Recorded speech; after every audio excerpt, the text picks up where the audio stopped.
buildup that secured peace through strength. It's even less than the 4.5% of GDP requested for defense under President Carter.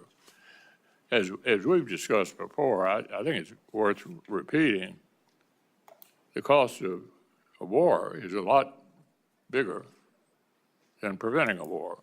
At the height of World War II, 37% of our gross domestic product was spent on defense. In Korea, 13%, Vietnam, 9%, the Reagan buildup, 6%. So we know looking strong actually works. Saves money, saves lives. But what we're looking at this year is less than 4.5% of the GDP, which was the last defense request of President Carter. Why should we expect our allies to spend 5% when we're investing about half that? The failure to spend more on defense is compounded by another dynamic.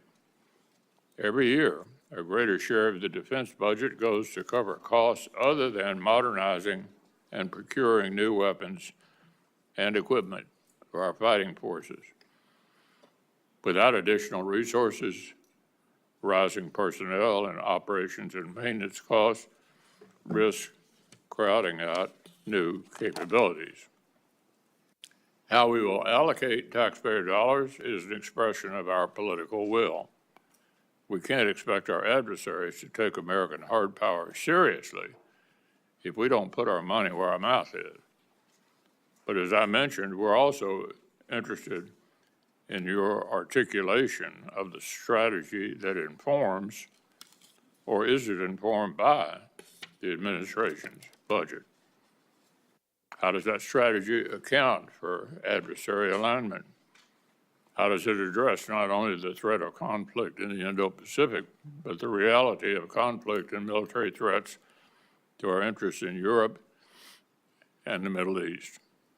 Most of us on this panel believe that Russia's war in Ukraine, its alignment with the aims of other U.S. adversaries, and its eventual outcome are profoundly important to America's interests and offer more than just a glimpse into the future of warfare.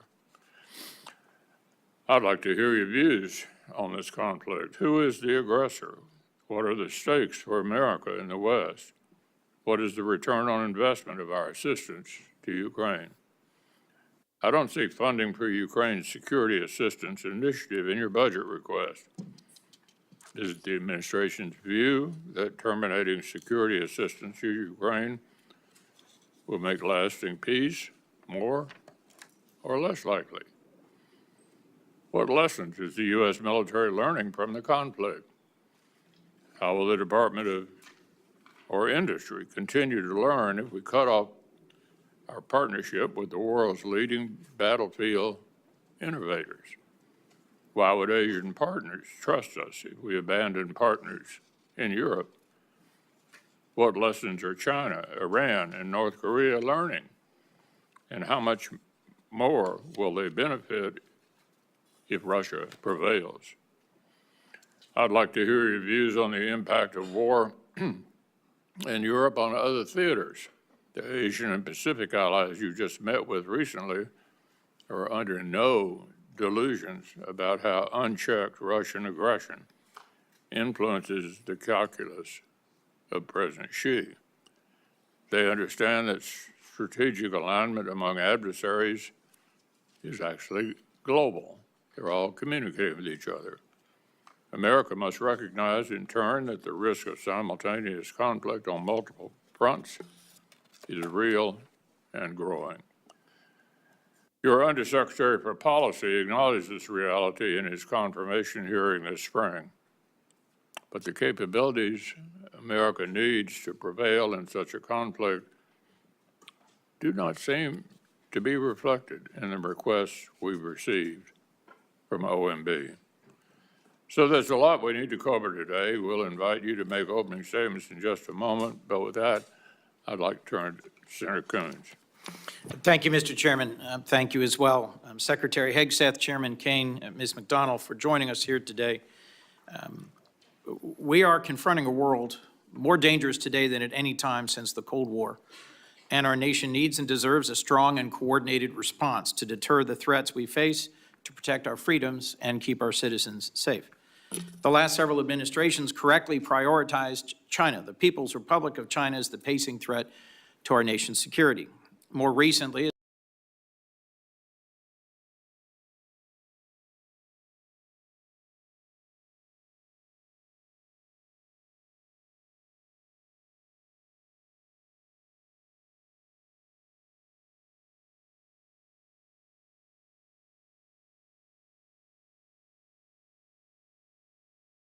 to preview of geopolitics, it's also the future of warfare. And the pervasive electronic warfare and drone swarms we see on the front lines are lessons from which we must learn. We need to address the urgency of this moment, to unify our efforts, focus our precious time and money on what's important. Chairman McConnell and I are ready to do that with anyone interested in engaging in good faith, which is why it pains me to point out the obvious at this budget hearing, that in the face of these threats, the Department of Defense is more internally divided and beset by challenges of its own making than at any point in my memory. Let's start with the budget. Our Department of Defense and our troops are currently operating under a full-year continuing resolution for the very first time. The continuing resolution provides tens of billions of dollars less in purchasing power than under the previous administration. This does not deliver on peace through strength. No one on this subcommittee wanted this outcome. Mr. Secretary, we appealed to your office to timely and publicly oppose a CR as all previous secretaries had done, but you were silent. You never responded. That CR's cuts are forcing DOD to halt training and shrink exercises, and it fundamentally undermines readiness. DOD has made the CR worse by paying for DHS border activities with DOD funds meant for military quality of life. Money to repair buildings, to relocate military families, to keep the Navy's fleet operationally ready. Shrinking budgets will not speed up our acquisition system, complete kill chains, or deepen our magazines. We are falling behind, thanks to some poor choices. It should go without saying that the People's Republic of China does not operate under a continuing resolution. The fiscal year 2026 request is no better. If you go to DOD's fiscal year 2026 page right now, this is what you'll see. This is what is currently publicly available. And the budget request was not much better. We were given this on Monday. More than a month after OMB's press release, we are still waiting for real budget details. This is officially the latest budget submission of the modern era. For anyone not versed in how this should go, at this stage, we would have received at least this, if not reams more. This committee, to do its job, wants to work with you on the details of exactly which programs and exactly which deployments and exactly which end strength you are requesting, so that in a timely way, we can complete our work and avoid another disastrous continuing resolution. But the department has been AWOL in the 26 debate as it was in the 25 debate. Bills are already being written, and the department's inability to explain its budget is slowly making it less relevant to what it receives in fiscal year 26 in our appropriations process. What's clear is the base request is exactly the same funding level as the FY25 CR that's created problems. Mr. Secretary, you're requesting an increase instead through budget reconciliation, a partisan gamble that I believe shows poor judgment about how to handle our nation's security. DOD's ability to take care of our warfighters should not be contingent on whether Congress can pass a bill that also explodes the national debt, gives billionaires tax cuts, cuts access to health care, in short, is controversial and uncertain. I think it sends a bad message to the U.S. defense industry about the uncertainty of appropriations for key systems at precisely the time we want certainty and we want more from them. Who wins in all this? Not the American people, our adversaries. Year 26 in our appropriations process. What's clear is the base request is exactly the same funding level as the FY25 CR that's created problems.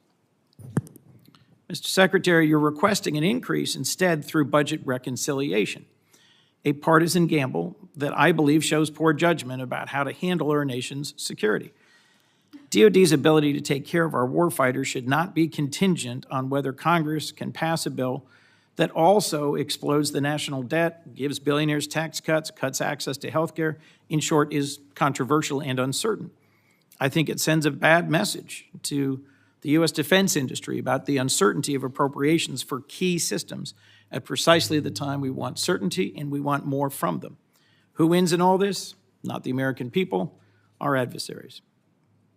Mr. Secretary, I'm also concerned that far more of your time so far has been spent inside the building on culture wars rather than outside the building deterring real ones. This administration began by firing a long list of qualified uniformed leaders without cause.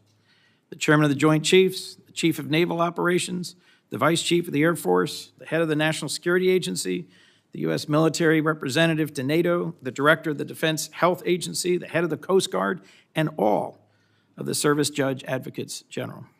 Continues to push out tens of thousands of civilians who should instead be repairing our ships, testing equipment, providing health care.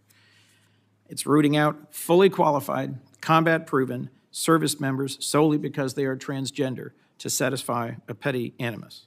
And it's censoring service academy libraries so that no future leader of our military can read Maya Angelou or Janet Jacobs' book on the Holocaust. Even Jackie Robinson's World War II service photo is not safe from culture warriors.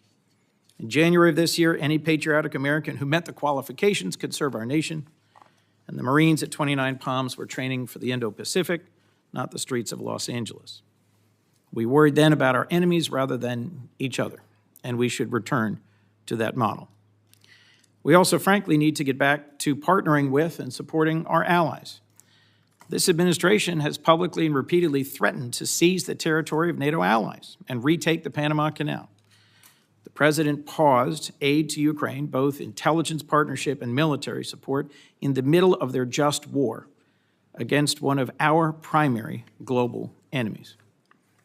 And at times, rather than help and partner with our allies, we've levied massive tariffs against our partners.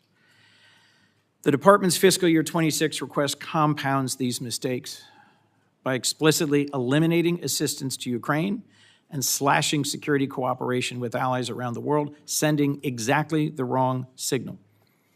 Our global network of strong allies is our asymmetric advantage. The administration's budget request may try to abandon our allies, but this Congress should not. I'll also cite a predecessor in your role, Secretary Mattis, who testified to Congress that we need to complement strong investments in defense with comparable investments in diplomacy and development. In fact, I think he once said famously, if we don't spend adequately on diplomacy and development, I will need more bullets because we will be in more wars. Yet DOJ has shredded our development work, shredding trust as well with partners and allies. Last, I'm troubled by the chaos and poor judgment that have been on full display from the Pentagon front office. Mr. Secretary, you should not have shared operational details of U.S. military strikes on signal with other executive branch officials or personal acquaintances. Mishandling important and sensitive military information in the middle of an operation by a secretary is unthinkable. You've also fired several top aides, and you've been unable to hire a new chief of staff for months. Mr. Secretary, this cannot continue. Your responsibilities to our troops and our nation are far too important. We cannot win the fight for the future without allies, nor deter China and Russia without a functional Department of Defense. And we on this committee simply cannot do our job without an adequate budget submission.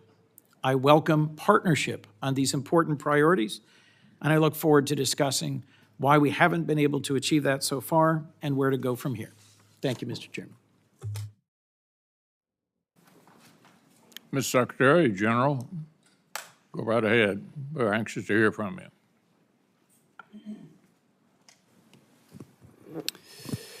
Well, Chairman McConnell, Ranking Member Coons, distinguished members of the committee, thank you for the opportunity to testify in full support of President Trump's proposed fiscal year 2026 budget for the Department of Defense. I'm honored to testify today alongside General Dan Kane, Chairman of the Joint Chiefs of Staff, and Bryn McDonald, who is performing the duties of DOD's Comptroller and Chief Financial Officer. We're also very proud to represent and serve our warriors and their families. Today, as they do every day, they're keeping America safe. They're defending the homeland. They're standing up to communist China. They're working hand in glove with our allies and partners, and they are achieving peace through strength. This morning, I'd like to start by thanking this committee and Congress for your bipartisan leadership to give our troops a big pay raise in 2025. This included an additional 10.5% raise for our junior enlisted service members, E1 to E4. Thank you also for improving other initiatives that will improve quality of life for our warriors and their families. With a focus on our troops and their loved ones, I've directed additional actions that will further improve their quality of life. These include making historic investments to improve living conditions in barracks and base housing, reforming the PCS process to reduce the cost and stress of these moves, and improving the quality of care provided to our defense healthcare system. The best part of our job, of my job, is meeting and interacting with the troops and their families. I hear their concerns. I know how it feels to face these challenges. I've been there recently. Each of these initiatives responds to feedback I or we have received directly from the force. We will keep listening and keep looking for ways to improve their quality of life. Under President Trump's leadership, this budget puts America first and gives our warriors what they need. The $961.6 billion budget request, which is over $1 trillion for national security total, will end 4 years of chronic underinvestment in our military by the Biden administration. Now, as is custom with first-year administration budget releases, additional time was necessary to implement presidential initiatives. So in the last 4 months, we have moved very quickly to reverse course after 4 years of weakness and mismanagement. We found nearly $30 billion in savings across the department. We killed wasteful programs, targeted bureaucratic excess, and redirected funding from Biden-era priorities to President Trump's priorities. Working with the Department of Homeland Security, we increased border security, to say the least. We reduced China's malign influence in our hemisphere. We defended freedom of navigation in the Red Sea. However, because of so much deferred maintenance, we still have a lot of work in front of us to achieve peace through strength. So to carry out the President's mission, we've set 3 priorities for the department: restore the warrior ethos, rebuild our military, and reestablish deterrence. First, we're restoring the warrior ethos. President Trump charged me to focus relentlessly on warfighting, lethality, meritocracy, standards, and readiness, and that's exactly what we're doing. We're refocusing on what's important, our warriors. We're sweeping away distractions and bloated bureaucracy. We set standards that are high, equal, and unwavering. DEI is dead. We replaced it with a colorblind, gender-neutral, merit-based approach. And our force is responding incredibly positively to these changes. Because of President Trump, recruiting and retention is higher than it's been in decades. This budget provides a historic level of funding for military readiness, putting our warfighters and their needs first. And young Americans are responding and signing up in droves. Second, we are rebuilding our military. 25 years ago, our military was unchallenged, yet we squandered that advantage as China carried out an unprecedented military buildup. President Trump is correcting those mistakes. We're reviving our defense industrial base, reforming our acquisitions process, and rapidly fielding emerging technologies and new weapons so that our warfighters can meet the challenges of an evolving threat field. This budget invests $25 billion in Golden Dome for America, a down payment on President Trump's priority to defend our homeland. It also commits more than $62 billion in total to modernize and sustain our nuclear forces as we face rising nuclear dangers. The budget allocates $3.5 billion for the F-47, the world's first 6th-generation air superiority fighter. The budget will also revitalize our shipbuilding industrial base with $6 billion in funding in FY26 and $47 billion total in shipbuilding. The budget also significantly increases funds to buy next-generation technology, including autonomous systems, long-range drones, long-range fires, and hypersonics. We will put these capabilities in the hands of our warfighters. These steps will keep us the strongest and most lethal force in the world. Third, we're reestablishing deterrence. When an opponent sees our well-equipped and tough-as-nails warriors, they will decide that today is not the day to test American resolve. Credible deterrence starts at home. It starts with securing our borders. We will achieve 100% operational control of our border, and so far border crossings are down 99.9% from the open border policies of the previous administration. The Indo-Pacific is our priority theater, and China is our pacing threat. That's why I've traveled to the Indo-Pacific twice already to visit our forces and meet with our allies and partners. As we shift our focus toward the Indo-Pacific, President Trump looks to our allies and partners to be force multipliers alongside the United States. We are making progress in that endeavor on multiple theaters. We applaud those allies and partners who are stepping up, but also need more done more quickly, to include with our partners in Europe. As the President has rightly pointed out, it is only fair that our allies and partners do their part. We can't want their security more than they do. The Defense Department is executing a common-sense agenda to achieve peace through strength. The threats we face are serious. Our investments to counter them must also be. That's what this budget does. It matches capabilities to threats. We long for peace, so we must prepare for war. We are overcoming decades of neglect and decline. We must fortify our position as the world's most lethal fighting force, and that means acting fast. This committee is a critical partner in everything we do. Your leadership and oversight is essential. We look forward to accomplishing these goals to achieve peace through strength, support our warriors, protect our citizens, and do right by our taxpayers together. May God grant us the wisdom to see what is right and the courage to do it. Thank you. Chair McConnell, Ranking Member Coons, Chair Collins, other ranking members of the committee, senators, thank you for having me today. I'm honored to join Secretary Hegseth and Ms. Bryn McDonald to appear before you today to testify on the President's fiscal year 2026 budget. Today's hearing reflects our shared commitment to maximize efficiency and accountability of our taxpayers' dollars, ensuring every expenditure increases the lethality and survivability of our joint force, and providing our warfighters with the advanced capabilities and cutting-edge technologies at scale required to dominate our adversaries. I've got deep gratitude for the leaders in this room and your commitment to helping deliver the capability and capacity required of our 2.8 million service members, civilians, and their families to deliver peace through strength.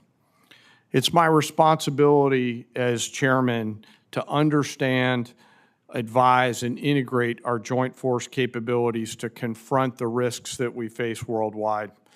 This demands a comprehensive understanding across every domain, land, sea, air, space, and cyber, across all the military services, every region of the globe, and all time horizons.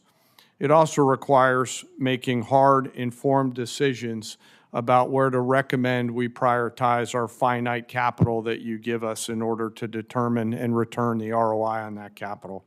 The President's budget enables the joint force to defend our great nation from adversaries, Mr. Chairman, as you said, seeking to do us harm. We're relentless in our pursuit of innovation and technology that allows us to hopefully deter war at every opportunity while ensuring that we're positioned to win should we be called upon to do so.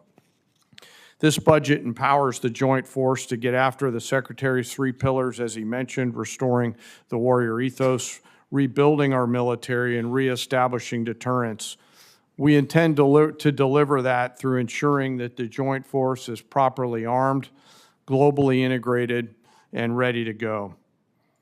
As I mentioned, the President's budget invests in our warfighters. To win on the battlefields of the future, our forces must be properly armed now, at scale, with the right mix of capabilities: lethal, modern, reliable, and survivable. Victory requires people and platforms that will allow us to overmatch the enemy, systems that will work under the most harshest conditions, and technologies that will give our warfighters a lethal edge. The budget gives us the necessary tools to reinvigorate our national and defense industrial base. And our nation is full of incredible talent, and we need every bit of it to support the warfighters' demands. This budget also helps the joint force to become more globally integrated. We are relationship entrepreneurs in the joint force, not only working together with our military, but our allies and partners, the interagency, and industry to deliver the capabilities that we've got to have. Finally, the President's budget reflects our mandate to be ready, always on the account, anticipating the next fight, not fighting the last fight, in order to deliver for our force and their families. And our force and our families are most important part. This budget makes meaningful investments in our service members and their families, improving quality of life, housing, and medical care, and the moving process. As long as our most precious asset, our people, are properly armed, integrated together, and ready to go, our citizens will be defended, our enemies deterred, and our nation safe. Speaking of keeping our nation safe, I want to highlight the gunnery sergeant behind me, the senior enlisted advisor to the chairman, who after 37 years of selfless service to the nation and as the nation's highest ranking enlisted service member, will retire from the service later this month. And he and his wife, who's also a Marine, have gone all in over and over again. It's an honor to serve every day alongside some of the most extraordinary warriors, civilian teammates, civil servants, and our families in this nation have ever known. I assure this committee that the Joint Force remains committed and ready to go. With your continued support, we'll maintain the competitive edge that we need to have. I'm also reminded to always remember our deployed service members right now and their families, who are right now, as we sit here today in this hearing room, out there doing our nation's business. And I would ask us all to remember our fallen and their families, who continue to show us what right looks like. I thank you for the Congress and this committee for the support, and I look forward to your questions. Thank you, General. Mr. Secretary, probably won't surprise you, but I'm going to start with Ukraine. And I'm going to ask you a series of questions, but I don't want you to linger on any one of them, but answer the series of questions in one answer. Number one, who's the aggressor and who's the victim in the conflict? Russia's the aggressor. Which side do you want to win? As we've said time and time again, this president is committed to peace in that conflict. Ultimately, peace serves our national interests, and we think the interest of both parties, even if that outcome will not be preferable to many in this room and many in our country. Which side is President Xi pulling for?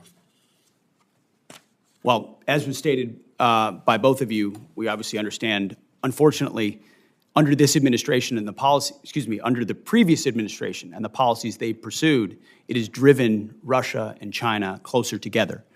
So there's no doubt that China would prefer that Vladimir Putin have a good outcome. But it would also prefer a prolonged conflict that would keep us and other countries tied down and incapable of paying attention to the malign influence of China elsewhere. One thing I'm sure we agree on is we don't want a headline at the end of this conflict that says Russia wins and America loses. And given the fact that all of our adversaries are communicating with each other, that's extremely important if we're going to continue to play the role in the world that the vast majority of members of Congress think we should still play, particularly now that our adversaries are more significant than they have been since the Berlin Wall came down. With regard to the money we're spending, What's the return on the investment of our security assistance to Ukraine? Senator, I would just say, given the approach of President Trump, that's not the headline, regardless. The previous administration, under the Obama administration, Crimea was invaded, and we gave them blankets. Under President Trump, during his first term, he gave the Ukrainians javelins, and the Russians did not invade. Under Biden, the Russians did invade, and aid was slow-walked, incompletely, and as a result, it became a gridlock. Thankfully, the javelins that President Trump provided actually stalled the Russian advance. Now we are at a place where Vladimir Putin knows that President Trump is strong. He knows his word means something, and as a result, a negotiated peace in Ukraine makes America look strong, makes us look like we understand the state of the world and where we want to be focused, even if we understand that Russia's the aggressor, and we applaud the efforts of the Ukrainians. There is a moment where you have to recognize what exists on the battlefield and that a better outcome is a negotiated peace to stop the killing and stop the slaughter. If I And our may, budget Ms. reflects that perspective. If I may, Mr. Secretary, I'm not here to defend the previous administration.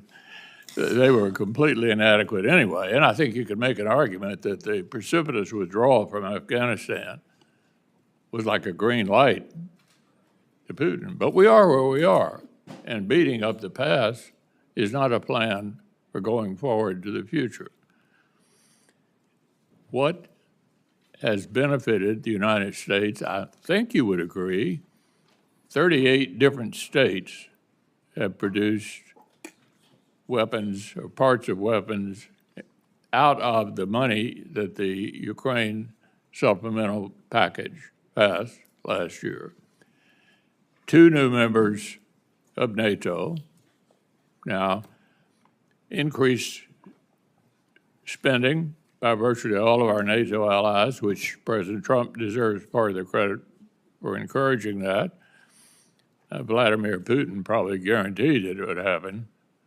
Everybody seems to be moving in the right direction, and then they look at us and wonder whether we're in the midst of brokering what appears to be allowing the Russians to define victory. I think victory is defined by the people that have to live there, the Ukrainians. And I don't think they're going to ever conclude that victory means basically adopting the Russian views on all this. So what do you make of what the Russians are up to? They don't seem to me to be too interested in talking. We want to talk. They seem to be increasing the war. What's your take on that? Well, no one's adopting views, sir. I would say that the budget reflects the reality that Europe needs to step up more for the defense of its own continent. And President Trump deserves the credit for that. In his first term, in this term, we're about to go to The Hague, where we hope most European NATO countries are going to commit to a 3.5, 1.5 to total of 5% defense spending, which was inconceivable before President Trump. And he has set the standard that America can't be everywhere all the time for everybody. And if you're a European country, you cannot freeload off of the United States in perpetuity. You are our allies and our friends, and we will stand with you, but you need to stand up in times of peace and in times of war. And this budget reflects that it's long overdue Europe does more, and that we be strategic about the outcome there, even if it's not preferable for all parties, so that our focus can turn, as was mentioned by everybody thus far, to the Indo-Pacific and our pacing threat, while Europe ensures peace on that continent. And so the budget is meant to reflect that reality. It includes hard choices. But that's been one of the things we're trying to do in this Defense Department is make some of those hard choices alongside President Trump. Yeah, the only thing I would say to conclude this before turning over to Senator Coons, relitigating the past, it seems to me, is not helpful. I didn't defend any of the submissions, budget submissions that the previous administration made.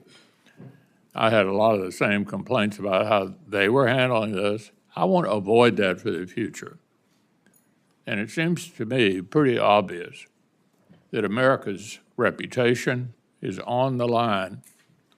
Will we defend democratic allies against authoritarian aggressors. That's the international concern that I have about this, and I think a number of my members share that view. Senator Coons. Thank you, Mr. Chairman. Mr. Secretary, just a quick question to clarify something. Is a full year continuing resolution bad for the Department of Defense? Just yes or no? Sir, a full year continuing resolution is never preferable for any department, especially the Department of Defense. Not preferable. And I know, General Kane, I don't need to ask you because your written testimony specifically says routinely operating under continuing resolutions lowers buying power, results in less deployable capital, makes it harder for industry to make long-term investments. And is it your commitment, Mr. Secretary, that you'll work with us to achieve a full-year appropriation? You'll submit the budget documents necessary, work with us closely, that we'll be able to do our work so you can do yours? Senator, we are committed to working with you to make sure the Defense Department gets as robust a budget as possible where we can meet the threats of today and tomorrow. Thank you. I'll just say at the outset for all my colleagues, I am increasingly concerned that there is a threat that some believe they can best govern by continuing resolution, reconciliation, and rescission, and not ever actually have us appropriate. So I look forward to working with you to avoid that outcome, which I think would both disregard the role of Congress and put all of us at greater risk. It seems to me clear with regards to Ukraine that Vladimir Putin has no serious intent of negotiating. He continues to attack civilian targets night after night with hundreds and hundreds of drones. The Ukrainians have just carried out a spectacular attack against military targets. And it seems to me concerning that the 2026 request eliminates aid to Ukraine entirely. At the same time, the Senate has a strongly bipartisan bill led by Senator Graham and Senator Blumenthal to impose more sanctions on Russia, and many senators of both parties want to provide more aid to Ukraine. Would you agree, Mr. Secretary, that the United States should use every tool it has at its disposal, including additional sanctions, to pressure Russia to come to the table to negotiate a just and lasting peace for the war in Ukraine? Senator, every tool at our disposal? No. We have a lot of tools in a lot of places all around the world. Let me be more that we need narrow to then. apply. You said, and I'll take some exception to this, that our European allies cannot freeload off the United States in perpetuity. My impression is that Article 5 of the NATO treaty was only invoked once. It was after 9/11. And a significant number of our European allies and partners deployed to Afghanistan alongside us and suffered significant combat casualties.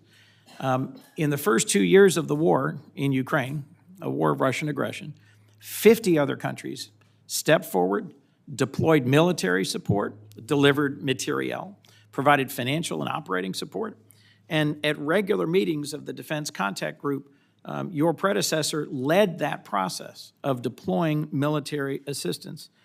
What message do you think it sends that as Ukraine continues to suffer day after day of punishing attacks on civilian centers, we're not using the $3.8 billion in presidential drawdown authority that remains to send additional air defense and interceptors, and you yourself chose to not attend the Ukraine Defense Contact Group?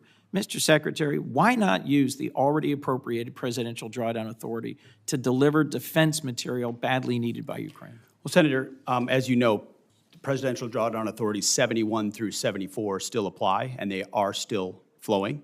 There's some in reserve. To your question about my statement, and I served with a lot of NATO allies in Afghanistan as well. Incredibly capable Canadians, Brits, and Australians, and others. And grateful for them, and I've gotten to know a lot of them in this process going to Brussels. Amazing people, amazing countries. Thus, I was struck, Mr. Secretary. But we also wore a patch on our shoulder that said ISAF, International Security Assistance Force. And you know what the joke was? That it stood for I Saw Americans Fighting. Because what ultimately was a lot of flags, was not a lot of on-the-ground capability. You're not a real coalition, you're not a real alliance, unless you have real defense capability and real armies that can bring those to bear. And that's a reality that Europe is waking up to quickly, and we're glad, because they're Mr. our Secretary. friends, and we want them to be safe and free and Yes. secure. And sometimes that takes true talk and Yes. tough love, and they've responded very well to that They because have. we want them to succeed. And Mr. President Trump Secretary, wants them let's to just make clear for the record that our military partners in Afghanistan included many who served and died.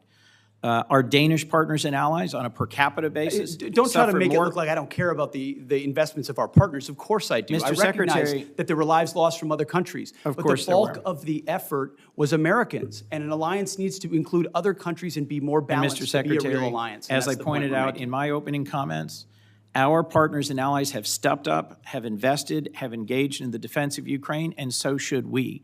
We should not be pursuing a ceasefire and a negotiated resolution to the war in Ukraine at any cost. Peace through strength means actually using our strength, continuing to support Ukraine, and securing a lasting peace.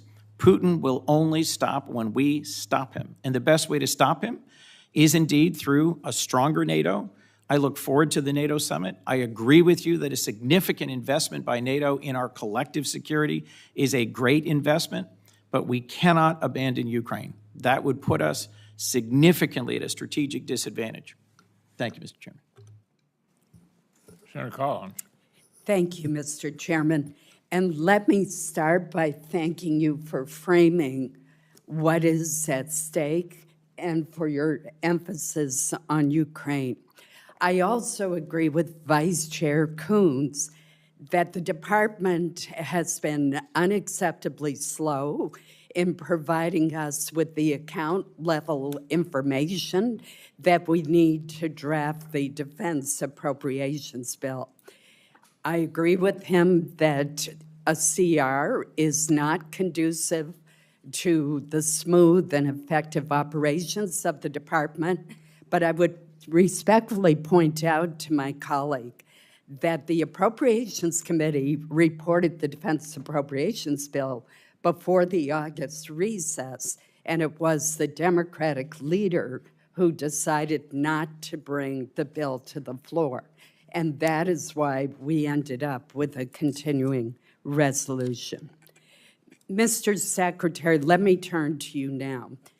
You recently stated that DOD is focused on the strategic threat posed by China, and that this threat is, and these are your words, real and could be imminent. And I agree with you. China now fields a navy of approximately 400 ships and is expanding its fleet at a pace that far exceeds ours. The U.S. Navy currently has only 293 ships, clearly inadequate. Yet the Department of Defense budget for FY26 proposes funding for only 3 additional ships, a Columbia-class submarine, a Virginia-class submarine, and an ocean surveillance ship. No funding in the base budget is requested for DDG-51s, the Navy's workhorse surface combatant. Instead, the administration unwisely is relying on reconciliation to fund a second Virginia-class submarine and 2 Arleigh-Burke-class destroyers. Reconciliation, Mr. Secretary, was meant to provide one-time supplemental funds to augment the defense budget, not to supplant the investments that should be in the base budget. Could you explain the department's rationale for excluding these critical war-fighting platforms from the annual appropriations request and creating instability for future defense budgets? Well, Senator, I appreciate the question. There are a lot of complexities that go into how budgets are formed. From the view of our department, working on Capitol Hill and with the White House, is that we have 2 bills and 1 budget. So when I look at the threats that we face in the Indo-Pacific, that is precisely as we've worked with the chairman and the joint staff and across OSD and all the COCOMs, that has precisely been the compass by which we have judged the capabilities that we need. So when you look at the totality of the $961 billion, or $1 trillion total over national security, that's 19 new ships. It's a historic investment in shipbuilding. It's over $6 billion in the shipbuilding defense industrial base. It's long-range fires, it's hypersonics, it's pre-positioning stocks, it's critical munitions. It's all focused in ways the previous administration talked a lot about, but we are actually making the tough choices to invest in. So I understand the dynamics of base bill versus reconciliation, and I concede that, ma'am.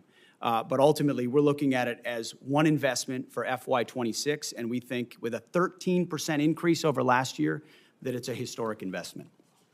Well, I would point out that the budget overall actually provides less buying power than the FY25 enacted budget because it does not adjust for inflation. And I hope that's something that we can work together on to correct. Let me turn to another issue. The Portsmouth Naval Shipyard in Kittery, Maine, overhauls the Navy's submarines, nuclear submarines. Senator Shaheen and I helped to secure an exemption from the hiring freeze for the shipyard, and that is absolutely essential.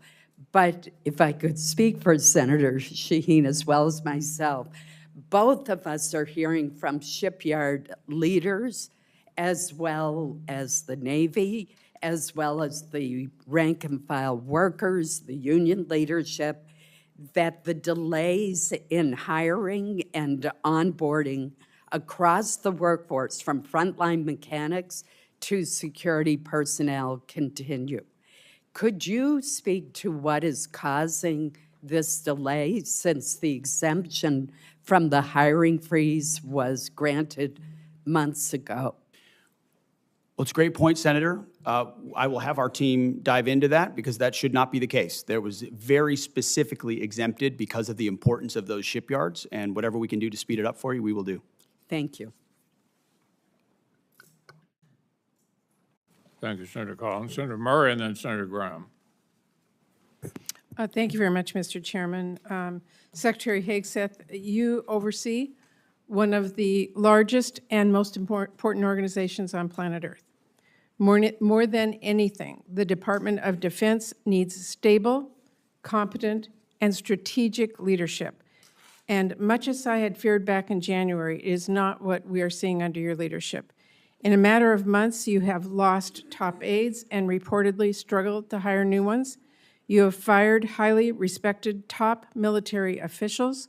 You shared highly sensitive attack plans over Signal and apparently with people in your own personal circles, and you've not taken responsibility for those mistakes. All the while, the security challenges we face have grown larger, not smaller. And then in the face of these challenges, you've taken a series of actions that weaken our posture. For example, in my home state of Washington, which is home to many DoD installations critical to our Indo-Pacific strategy, you have pushed out almost 2,000 highly trained civilian employees, including at Puget Sound Naval Shipyard.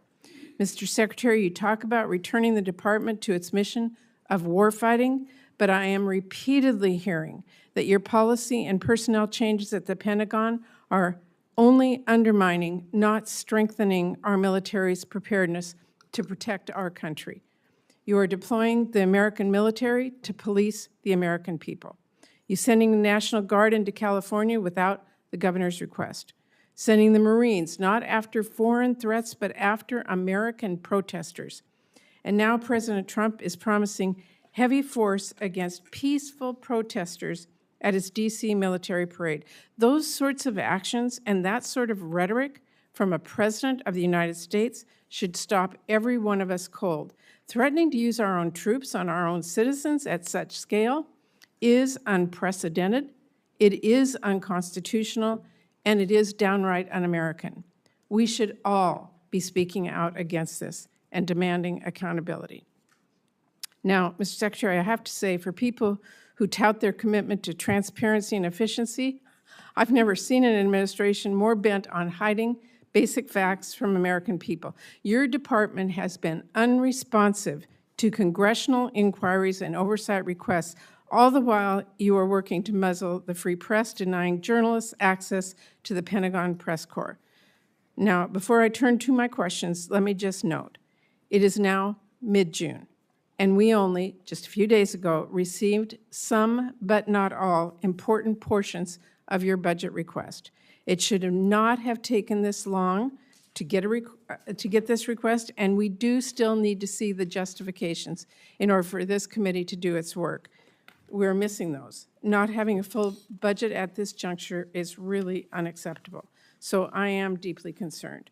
So let me turn to my questions, and this is important. This administration has put the civilian workforce under attack from day one, encouraging resignations, firing probationary employees, instituting hiring freeze, requiring OPM to approve any new hire one by one, and now, new last week, requiring prospective employees to explain how they would, quote, help support the president's executive orders and policy priorities. We have spoken with military installations across our country. Almost all of them have been forced to fire skilled civilian employees who are badly needed. And all of them also have hundreds, and in some cases thousands, of new hires ready to bring on board, but now have to individually be reviewed by OPM, apparently to ensure that they support the president's priorities. Secretary Hegseth, I want to know, and keep your answers short, I have limited time, will you be firing more shipbuilders, yes or no? Senator, we haven't fired shipbuilders. We've offered through a right-sizing of our civilian positions, which So everyone in this committee would acknowledge that the Defense Department has had a bloated Secretary, bureaucracy for a long so time, you have will given a not be- voluntary process by which some people we can all choose know to the take a process. DRP. I'm just asking you So a it's not a question. firing of shipbuilders. so That's a you're- totally disingenuous characterization of what our Let me department is just doing. ask We you, are focusing on shipbuilding, Mr. ma'am. Secretary, do we need more or fewer shipbuilders? We are investing historically in our shipbuilding defense industrial base and workforce and ships in this budget, more than anything the previous administration ever Okay. did. So, well, you managed to fire highly skilled workers, including my home state of Washington, for no reason. So let me just say, the Navy needs welders, not people who can recite a president's executive orders. If the Navy wants to hire a qualified candidate for the role, but that candidate happened to vote for or donate to Democrats, would they be hired? Senator, there's never been a litmus test for hiring welders. Well, If you that- can that weld, is you what can the work new- at the Defense Department. That is what they're being asked. And Mr. Secretary, I just have to say, we need to drop the politics in our military. We need to hire the best people. We do not need to force them out. That is simply the case at this point. I'm out of time. Thank you, Mr. Chairman. Senator Graham. Thank you. Welcome. One of the things you're trying to do is hire people based on merit, right? Yes, sir. You could care less if they're libertarian, vegetarian, Democrat, Republican, as long as they can do the job? Yes, sir. Okay, all right. More people are joining the military now than any time in recent memory, right? Yes, sir. So the situation described by Senator Murray is not being viewed by other Americans because they're signing up in droves. Senator, there's been a historic surge. You know why? Because they think you're a winner. They think you're going to lead. They think you're going to have their back. That's why they're signing up. Keep doing what you're doing. Now, do you agree that the world kind of miscalculated Hitler in the 20s and 30s? Certainly did not understand the scope of the threat. Yes, Like the Senator. guy wrote a book, I want to kill all the Jews, and nobody believed him. You remember that? General Kane, is that a fair statement that the military-industrial complex of the 20s and 30s really didn't miscalculated Hitler? Yes, sir. The danger of that is like 50 million people get killed. So let's don't do that now. As to Iran, they say they want to kill all the Jews. Do you agree with them? I believe they mean what they chant. Yes, Senator. Do you agree with that, General Kane? Sir, I think they've got some agendas for sure to. Well, is advance that our- agenda to use a nuclear weapon against Israel? Sir, I think they would potentially. They do had that, a yeah. nuclear weapon, would they use it against Israel? In your professional military judgment. Sir, I think they'd use it to pressure Israel. I don't know whether they would use it. Well, is it 50-50, 60-40, 70-10? What is it? Sir, I don't know what the Well, percentage is. you can't be wrong, can you? What does Israel think? Sir, I think they think they would potentially. What do you use nuclear. think, Mr. Secretary? If they I had a think- nuclear weapon, would they use it to wipe out Israel? I think Israel believes, quite understandably. Do you believe that? That it is an existential Do threat you to their believe existence. that? Hold on, and then in the hands of the wrong Iranian, a cleric or a radical, that they would seek to Well, use is this a radical cleric that exists there today? Well, as of If right he's now, not, yes. who the hell would be? So I'm trying to get everybody to think, let's don't do what we did in the 30s. They're going to use a nuclear weapon if they get it. Are they trying to build a nuclear weapon versus a peaceful nuclear power program, Mr. Secretary? Have the Iranians been trying to build a nuke? There are plenty of indications that they have been moving their way towards something that would look a lot like a nuclear weapon. Does China intend to take Taiwan by force if necessary? We don't believe they've made that decision yet, but certainly if you look at their exercises that they're performing in that area, they What look do a you lot think, like General what that would Kane? look Do you like. think China is intent on taking Taiwan? Sir, I think it's not to split hairs, but I think it depends on what you define take. I think if I mean, like, take it over. I think if they could get them their way, for sure. Do I think they're going to use military capability? Maybe, maybe not. Do we need to be prepared for that? Yes. Is Putin going to stop in Ukraine? I don't believe he is, sir. I think he'll What do you go think? until. What do you think, Secretary? Is he going to stop? Remains to be seen, Senator. Well, he says he's not. I mean, you know, this is the 30s all over. It doesn't remain to be seen. He tells everybody around what he wants to do. Are you familiar with his military buildup in terms of armaments? It's well beyond what we need to do to take Ukraine. Listen, I think I like what you're doing. I just think we got to get this stuff right. Iran cannot have a nuclear weapon because they'll use it. They're homicidal maniacs who are religious Nazis. China is an expansionist power who will take Taiwan if we don't deter them. Russia will dismember Ukraine and keep going if we don't stop them. Radical Islam, are they still out there, General Kane? Sir, I think there are still folks that would do America harm. So is ISIS dead? No, sir. Is Al-Qaeda dead? Mostly, and dying more every day. Yeah, but are they still out there trying to get here? Yes, sir, to a So certain the extent. threat of radical Islam is still real to the American people? Yes, sir, if allowed to scale. We Yeah. work hard to not allow that to happen. And how you do that? You hit them over there before they come here, right? So we have a variety of ways, as you know. It's better to have partners than do it by yourself? Always, sir, yes. Okay, so go over just a little bit. The point is, radical Islam is out there. They're trying to get here. Ms. Secretary, if they had a nuclear weapon, would they use it? Would Al-Qaeda use a nuclear weapon if they had one? Senator, a nuclear weapon in the hands of al-Qaeda would be a very bad thing. Is there a whole lot of difference between a nuclear weapon in the hands of Al-Qaeda and the Ayatollah in Iran? I don't think so. They just have a different religious reason to do it. The point is, these budgets are important, but we need to up our game. We need to build more ships because China's building more ships. So we need to hit the enemy before they hit us. We need the ability to project. As to, final thought, as to Russia, China buys and India buys 70% of Russia's oil, Mr. Secretary. Are you familiar with that? Yes, sir. If they stop buying cheap Russian oil tomorrow, would that grind Putin's war machine to a halt? It's a vulnerability. Yes, sir. We have an ability through legislation to get China and India's attention that if you keep buying cheap Russian oil to empower Putin to kill Ukrainian children, you're going to lose access to our markets. I would urge you and the administration to use that tool to get the attention of China and India. I'll end with this. We're not going to evict every Russian from Ukraine. I'm a practical guy. But we got to end this war so we don't entice China to take Taiwan, and we don't encourage Iran to think we're just all talk and stopping their nuclear ambitions. So you live in very dangerous times. I want to help you. General Kane, you're the right man at the right time. Thank you. Senator Reed, and then Senator Moran. Thank you, Mr. Chairman. Welcome, Mr. Secretary, Mr. Chairman.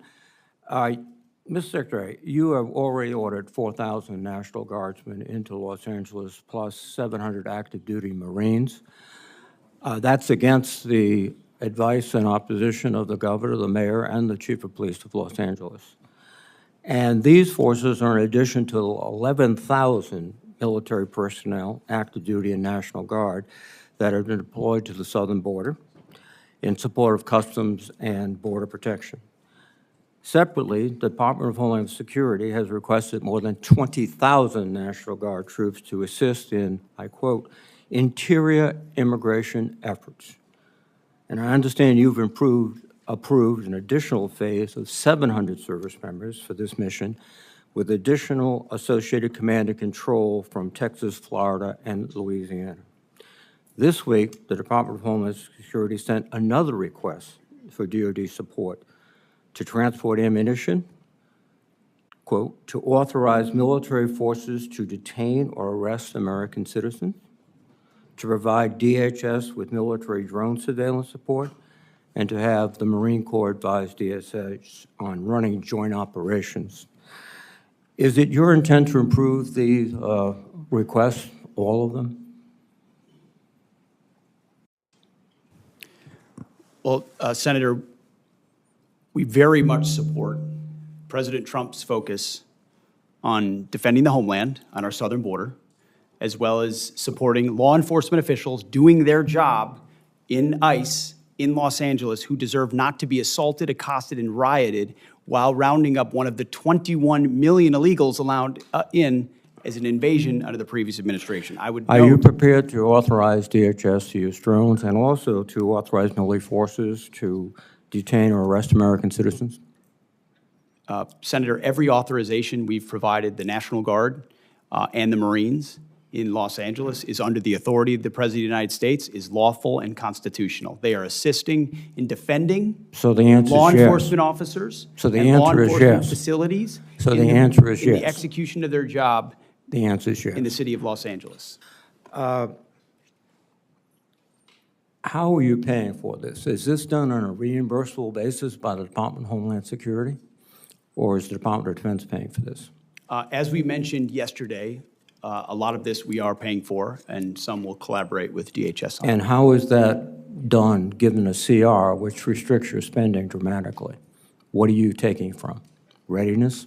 Well, as we acknowledged, and I can pass to my colleague Bryn, who knows the details on this, but in 2025, where we took from, we have completely refunded and then some in the FY26 budget. Your whole ethic seems to be revolving on the lethality of the military force. How is this operation with Marines and National Guardsmen improving their lethality? Senator, you mentioned the 11,000 at the border. It's actually 13,000. And I've been down there to speak with them multiple times. And people will say that mobilization hurts readiness. When you talk to them, it actually improves their readiness. I'm talking about lethality. That's what you talk about all the time. Readiness and training and Training, accountability is all part of lethality. No, that's right, The training. more ready you are, the more capable you are, the more accountable you are, the higher your standards How are. much- It all makes you more lethal. So you're, And the mission in Los Angeles, as you know well, sir, is not about lethality. It's about maintaining law and order on behalf of law enforcement agents who deserve to do their job Excuse me. without being attacked by mobs of people. And so Law- we're very proud that the National Guard and the Marines are on the streets defending the ICE agents, and they will continue to law do that. and They're doing a order great is a job. civil function under the Constitution of the United States. Civil enforcement, law enforcement authorities, not the U.S. military. And There's there- plenty of precedent for the U.S. military supporting law enforcement officers. What your military is doing right now is laying concertina wire, guarding buildings, maintaining vehicles for other services. This is not only, I think, illegal, but also a diminution of the readiness and the focus of the military. But let me change course a bit. There's a general understanding that you have taken possession of this Qatari aircraft, the 747. But there are public reports that the Qataris have not yet signed a memorandum of understanding, which would specify that the agreement was initiated by the Trump administration, and Qatar is not responsible for any future transfers of the plane's ownership. Are you in possession of the Qatar airplane now? Any specifics about future aircraft that could be Air Force One can't be discussed here, but Sure it can be there discussed is a here. Are you in conversation about a possession- memorandum of understanding. A memorandum of understanding remains to be signed, Senator. You have signed a contract with a company to reconfigure the aircraft. What is the price of that contract? That cannot be revealed in this setting, sir. Why can't it be repealed in this session? Well, this is the Appropriations Committee of the United States Senate. We appropriate the money that you will spend after it's authorized by my committee. And you cannot tell us how much the contract is for? You will have that number, Senator. It just No, can't be we talked about want in it a now. public It's realm. been signed, the contract has been signed, correct? The contract has been signed? The memorandum of understanding is not No, complete, and I'm therefore talking about it's the not complete. contract with the American contractor. Has it been signed? It's nothing on that front that I'm aware of is being executed. Well, that's contrary to what we've all heard. Second thing, what's the delivery time in the contract? Again, the delivery time of anything of that sensitive nature is not for public consumption. Can you tell me the delivery time for the Boeing aircraft that were being prepared for Air Force One? Was that in the contract? One of the problems is that the way we actually procure aircraft in this country takes so long Oh, that yeah. when it's ordered, it's 7, 8, 9, 10 years late, requiring the necessity for a stopgap alternative. Well, no. What you've just said is that the Boeing information was public knowledge. The delivery date, the cost overruns, but this is not. Because this is not only a bad deal for the American public, it is just it's gratifying the president's ego. That's all it is. Thank you.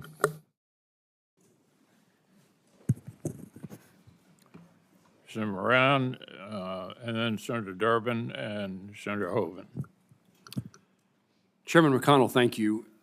Secretary, an issue for me as a Kansan, but an issue for folks who fly out of Ronald Reagan National Airport. January 29th, Army Black Hawk helicopter and a commercial airliner arriving at DCA from Wichita collided midair. I know you're aware of it. You were involved in responding on the night of the accident, January the 29th. It killed 67 individuals, many of them Kansans. I want to hear a confirmation from you. Since that flight, I ask, as did the Department of Transportation, the FAA, that the helicopter flights emanating from the Pentagon be put on pause. It's my understanding from information from the Army is that since January 29th, 7 flights have taken off and landed at the Pentagon. 6 of those flights occurred during periods of high volume at DCA. One of those aircraft caused 2 different commercial flights to abort landing on May the 1st. And since this latest incident, I understand that all flights have been halted. My question is, will you commit to maintaining that restriction on all non-essential rotary flights, including VIP transport from the Pentagon until the Department of Transportation, the FAA, determines the safe way in which that can be done, if there is a safe way? Senator, that was a very tragic incident, which can never happen again. We initiated an investigation immediately, worked directly with the Department of Transportation immediately. They've taken the lead on it.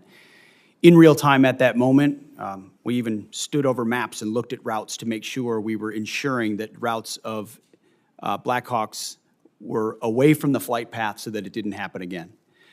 There are essential reasons why you may need to move along a corridor similar to that, but there is no authorization for VIP or convenience flights along that route. That is not the case and will not remain the case. You have our assurance that I'm working with Secretary Duffy very closely to make sure that the only flights that would be even in a modified path would be those that are necessary and authorized. And that ban, except for that ban on non-essential flights, including VIP transportation, remains in effect until Secretary Duffy reaches a conclusion if it's possible to fly safely? We are in direct coordination with Secretary Duffy, and we take his recommendations very seriously and work together. And only where there's a dynamic and ongoing need for the Defense Department would we push back and try to figure out a middle ground. Thank you, and I compliment you on your response and engagement on January the 29th. I appreciate that very much, including the conversation you and I had that evening.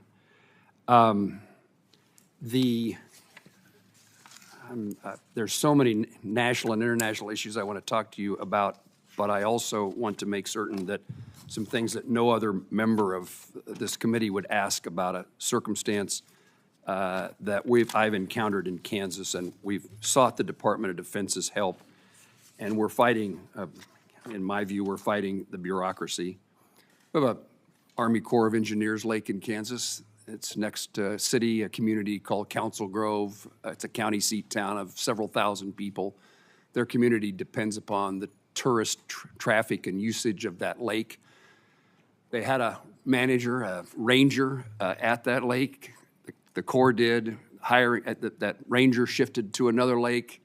The hiring freeze prevented somebody from being hired to replace that person. The Secretary of the Army, I appreciate his cooperation, signed a waiver to allow the hiring, but now we have been told weeks to months for the Army Corps of Engineers to go through the hiring process to replace the person. And if I could get your attention or your staff's attention to see if there is not a faster way. This community says that the people who come to stay and visit the lake, so at the moment the marina is threatened to be closed, there's no one to clean the latrines, no one can check the permits, so the lake is unusable, and summer is the season in which this community thrives based upon visitors to the lake. And I was told by the Army Corps of Engineers they had the person they wanted to hire.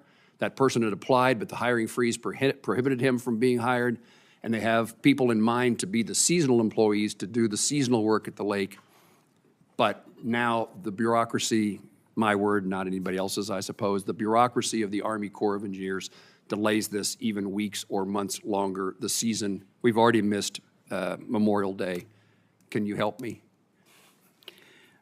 This is an issue we were made aware of almost in real time, and the Secretary of the Army was very responsive. He was. And I'm actually meeting, as it happens today, with the Director of the Army Corps of Engineers to, across the board, identify where this is happening and free it up, so it'll get special attention. I appreciate that very much. The season is fast dissipating for the success of that community's economic well-being. It was reported that the Pentagon is or has diverted anti-drone technology intended for Ukraine to the U.S. Air Force in the Middle East.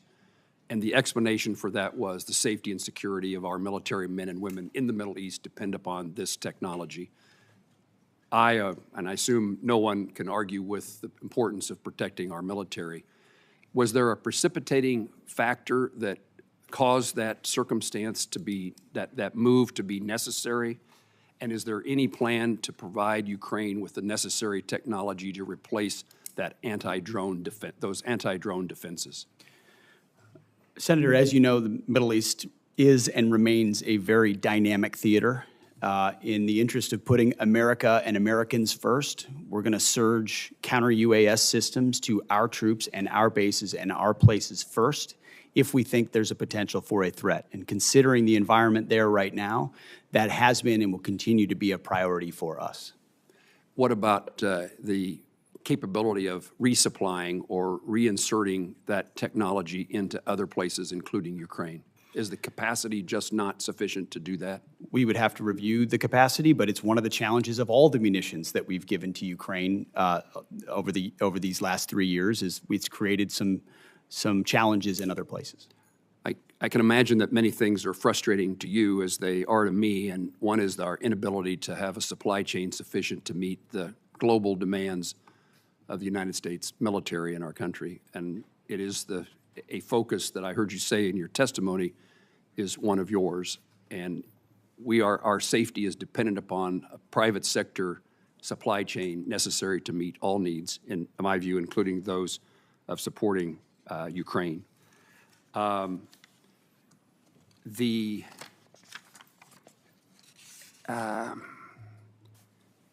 very supportive of the Department's review of our withdrawal from Afghanistan, the United States withdrawal from Afghanistan. I think it was one of the saddest days in my experience as a member of Congress to see the circumstances and the nature of our departure and the loss of life that occurred in that effort. It is important that we do, when we're withdrawing, we do it in a way that protects our interests, and we did not do that in my view. It's also a poor signal to our adversaries that we are feckless, we're incapable of doing things well. It also is a message to our allies that we may not remain strong and keep our commitments to them. So while I wouldn't debate the departure from Afghanistan, in my view, it's undebatable about the nature of the withdrawal and how damaging it was to our country. In the midst of all that chaos, we abandoned thousands of Afghans who worked side by side with Kansas soldiers. I hear about it frequently, and I heard more about it back at the time about who we left behind that were allies and friends of those who served. Can you help fix the problem of those who are in limbo, who were our Afghan allies, and their status either here in the United States or their status waiting to come to the United States? What should be our policy? Senator, our doors have been open and Could I just unprecedented. take a minute to encourage everybody to stay within the 5 minutes, because we have a number of senators here who need to get a chance. I obviously violated the rule and didn't know it, Mr. Chairman. So after Senator Moran, we'll go to Senator Durbin and then Senator Hoeven. Mr. Secretary, I'll follow up with you. Okay. My turn.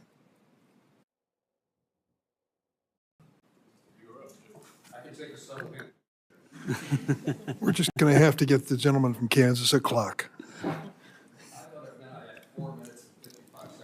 Mr. Secretary, I was surprised to learn that medical research has discovered the probability that men and women who serve our nation develop certain cancers more prevalent among them than the general population. Are you aware of this? That men and women in uniform may develop certain different cancers than civilians? More frequent and the like? I'm not familiar with the particular study that you're referring to, but I'd be interested to see it. Also, I learned at the same time that brain injuries are particularly prevalent among some members of our military. And understanding the violence of that experience, it's not a surprise. But it does have long-term impact. Were you aware of that? Yes, sir. Do you know why? Well, decades of deployments to places where explosions, large and small, happen on the regular basis, and certain people are right next to small explosions on a regular basis or big explosions in one incident, or they have a duty MOS, like you're an artilleryman, where the constant thud of that alters the physical aspect of your brain in ways that we don't fully understand, but we know are caused by that service. So we're very aware of that. Do you feel a special responsibility as Secretary of Defense representing these services and the men and women who are part of them to make sure that we get as quickly as we can to the bottom of this and figure out what we can do, if anything, to reduce the likelihood of additional cancers or brain injuries? Senator, I served with a lot of men who were affected in a lot of ways by those types of symptoms, including symptoms that led to the taking of their own life. Yes. This is a deadly serious issue. We are committed to getting to the bottom of who it affects and why, and making sure we do right by it. So let me tell you what I've done about it. As chairman of this subcommittee at one point in time, we have dramatically increased the medical research to protect the men and women in uniform. as we learn these things, we want to get to the bottom of it as quickly as possible. It is enough for me that they risk their lives for our country. We shouldn't make it a more dangerous situation, and we ought to understand what's going on in their minds and their bodies when they serve. And as a result of that, we have dramatically increased defense medical research. I think we owe it to the men and women in uniform. Your budget cuts two-thirds of that amount for defense health research.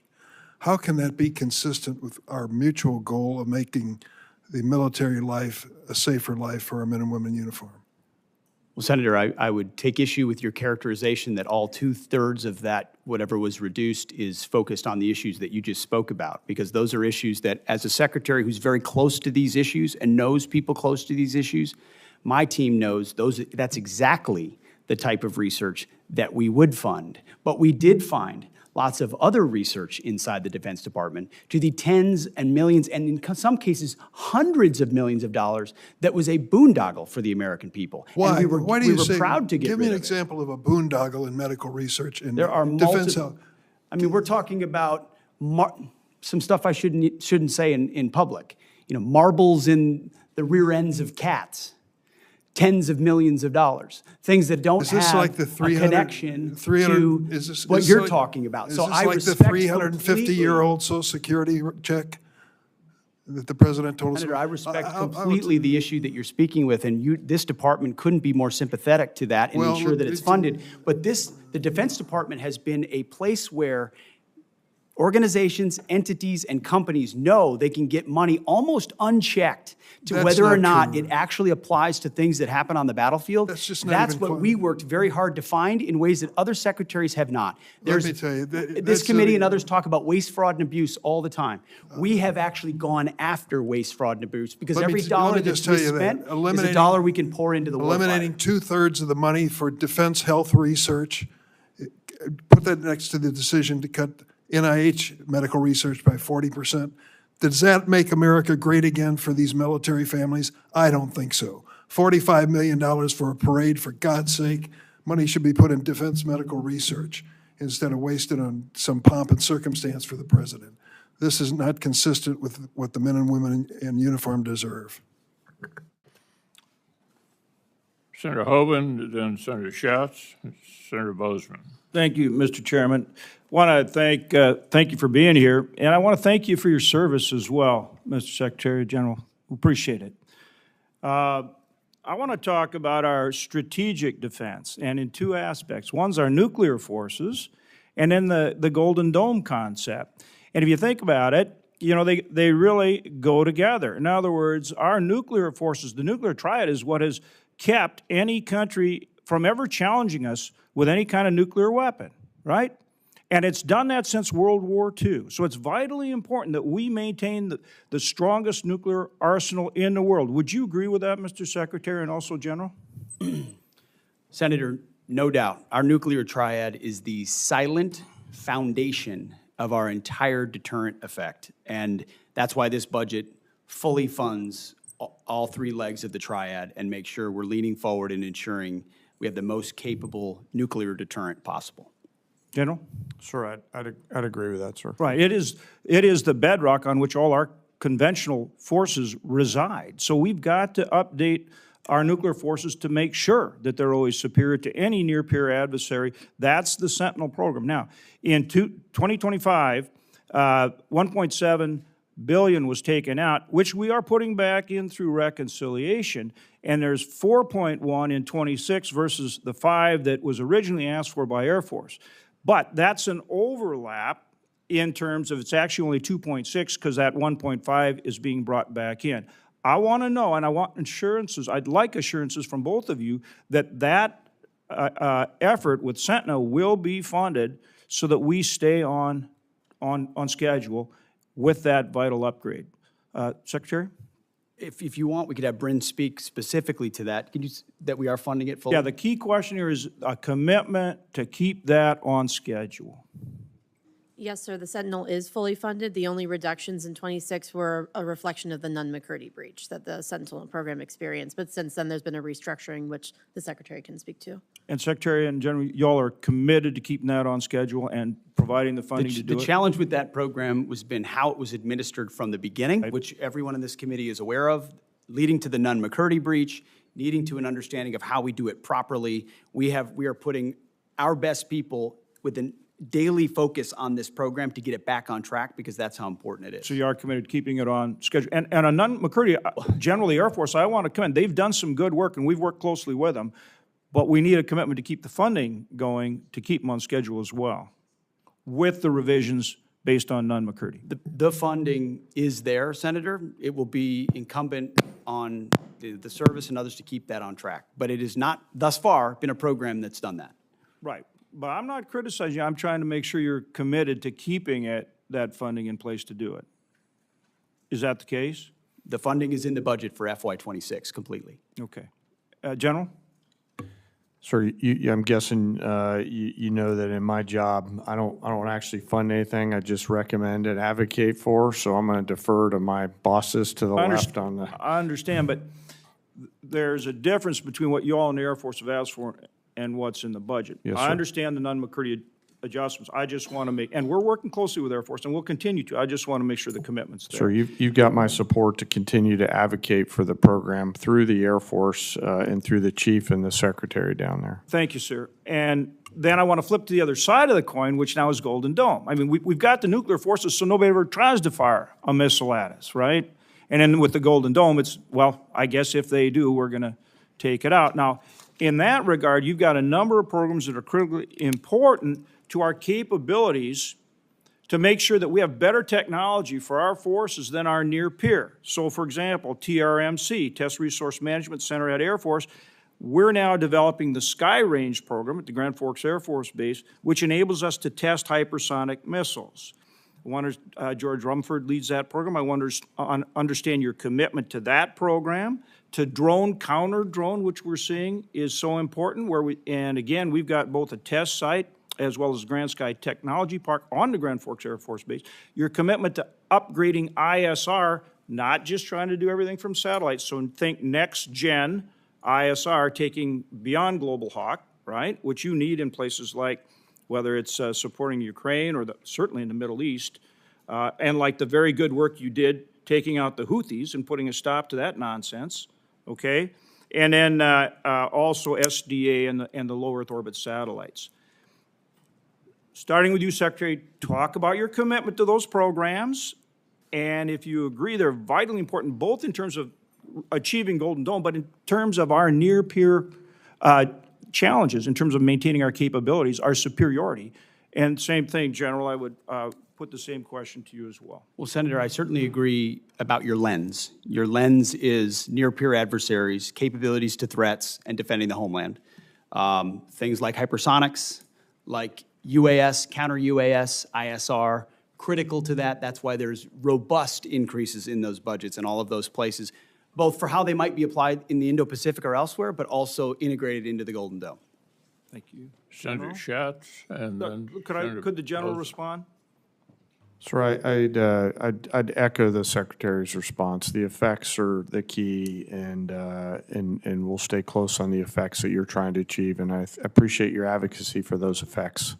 Yeah, I'm going to continue to work very hard to make sure that we have resources going into those programs, because that's where, as they say in hockey, that's where the puck's going. Yes, sir. Thank you. We'll take all resources at all times, sir. Thank you. Thank you, Chairman. Secretary, thank you for being here. Good to meet you. General, thank you. Ms. McDonald. I'll start with General Kane. Is the United States being invaded by a foreign nation? Sir, thanks for your question. I think at this point in time, I don't see any foreign state-sponsored folks invading, but I'll, be mindful of the fact that there has been some border issues throughout time, and defer to you to DHS, who handles the border along the nation's contiguous outline.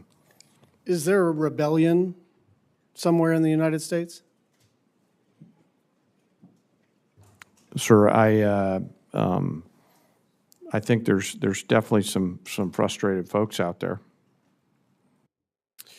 I mean, if frustrated folks were a rebellion, and I guess that goes to my question for the Secretary. Two things. There should be some sort of paper flow that the committee, the Congress, the public can look at in invoking Title 10, Section 12406. So can you give us some clarification on whether the orders that were issued apply to specifically Los Angeles, to California generally, or is this a nationwide order? The orders that have been issued, which are publicly available and known, relate to an ongoing situation in Los Angeles, which could expand to other places. But it's quite easy to point out that there has been an invasion of 21 million illegals in our country under the previous administration. So this what administration was elected Can we to take get a turns? hold of that. Yeah, could we just And take when you turns? have Yeah. ICE officers being attacked with concrete blocks, Secretary, I they would should really... be allowed to do their job. Secretary, I'd really like to not try to create a viral moment for either of us. I'm actually trying to understand kind of the scope of this order. The order effectuates the ability to mobilize the Guard and the Marines. In the order, it does not specify a location. It does not specify which Marines or which Guard. And I'm trying to figure out, if you decided to do this collectively in Kansas or any other place, would you need to specify a new sort of fact pattern, or do you think this order applies to any Guard, anywhere, any service branch, anywhere? It's just I get your justification. We disagree about the circumstances. I'm just trying to figure out, did you just potentially mobilize every Guard everywhere and every service member everywhere? I mean, create the framework for that. I understand you didn't. I'm saying, what does the document do, in your opinion? Senator, if you notice, the initial order of 2,000 in California was followed by a follow-on order for the additional 2,000, with a recognition that the situation there required more resources in order to support law enforcement. So part of it is getting ahead of a problem so that if in other places, if there are other riots in places where law enforcement officers are threatened, we would have the capability to surge National Guard there if necessary. And thankfully, in most of those states, you'd have a governor that recognizes the need for it, supports it, and mobilizes it him or herself. In California, unfortunately, the governor wants to play politics with it. I did step on the last part of your sentence, so I'm going to try to take turns here. Just on the 747 question, did the Department of Defense initiate the conversation with the Qataris? Did they initiate the conversation? How did that go? Senator, I have to go back and review it, but we've been a part of the ongoing conversation. Yeah, but I think it kind of matters who's asking, doesn't it? Ultimately, the Defense Department is, or soon will be, when the memorandum of understanding is signed, in receipt of a gift from the Qatari government that could serve, once it's modified, eventually as something that the president could use. I mean, I think this is illegal and unconstitutional, and I won't rant about that, but I actually think from the standpoint of our collective responsibilities, it very much matters what the paper flow was, who started these conversations. Did it come out of the White House? Did it come out of the Secretary of State or the President or the SecDef or at a lower level or ambassadors? Like, we're entitled to know, because we can agree or disagree about the propriety of this. But my basic request of you is that if we're going to disagree, let's disagree with the same set of facts. Let's have the documentation on the Qatari aircraft. Let's have the same set of documentation about what these orders do and don't do with respect to Los Angeles. Because if we're just going to scream past each other and then see who succeeds more on the internet, that's actually not the way to do this work. We're supposed to be in struggle against each other, but in a way where we actually have all the information. You have our information. We have yours, and so I'm hoping that we can get some documentation about both matters in a nonpartisan, bipartisan way. Thank you. Senator Bozeman and Senator Sheehan. Thank you, Mr. Chairman, and thank you all for being here. Thank you for your service to our country. Mr. Secretary, Ebbing Air National Guard Base in Fort Smith, Arkansas, is the home to the F-35 Foreign Military Sales Pilot Training Mission. They recently graduated the first 2 Polish pilots, an accomplishment we're very excited to see repeated. Mr. Secretary, can you explain the importance of training our partners and allies on American systems and how that enables mission readiness and deterrence around the world? Senator, it's a great question and a great point. Our ability to project power by, with, and through allies is one of the most important force multipliers that we have, including not just these sophisticated platforms like the F-35, but the training of their people, and including something we're putting a lot of emphasis on, which is military-to-military training, which creates enduring bonds over generations that we're then able to leverage for future capability. So I'm encouraged to hear about those 2 graduations. I know it's a program we're investing in. I know it keeps our defense industrial base robust. It also projects capabilities to allies and partners. So that's a program we're aware of, we think is very important, and appreciate you raising it. Very good. General Kane, we've seen how quickly munitions are expended in high-intensity conflicts like in Ukraine and Israel. How vital sustained supply chains are in modern conflict, the importance.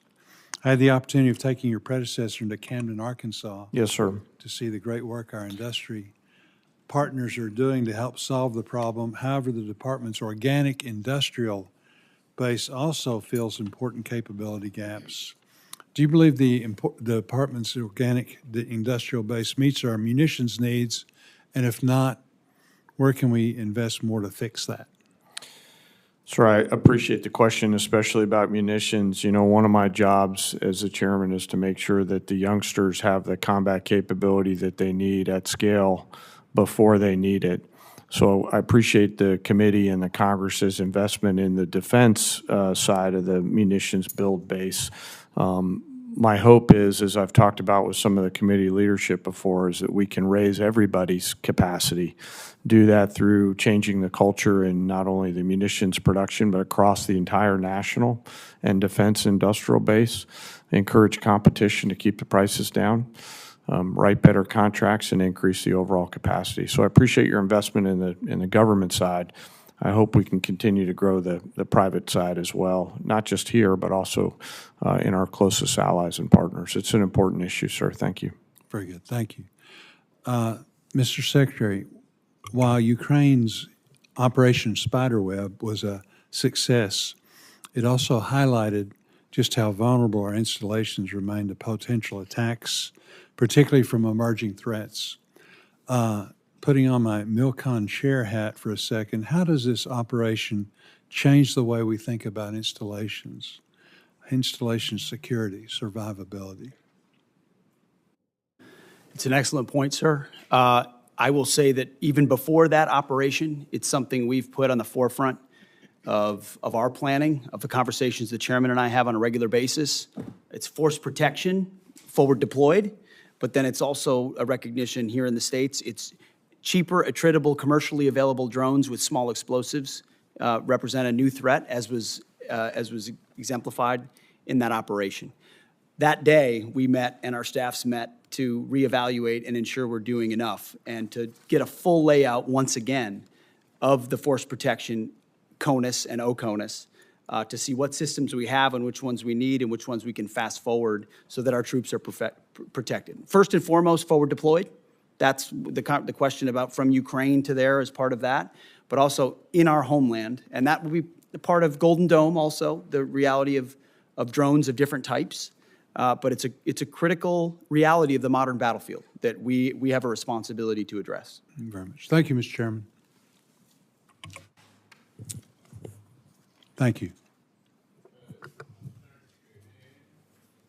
Senator Sheehan, followed by Senator Capito. Thank you, Mr. Chairman. Mr. Secretary, General Kane, welcome.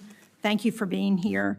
Both of you mentioned in your opening remarks the challenges with our defense industrial base. And General Kane, as you think about that, how do lead times for the defense industrial base affect your ability to resource worldwide operations? And are you concerned about those delays?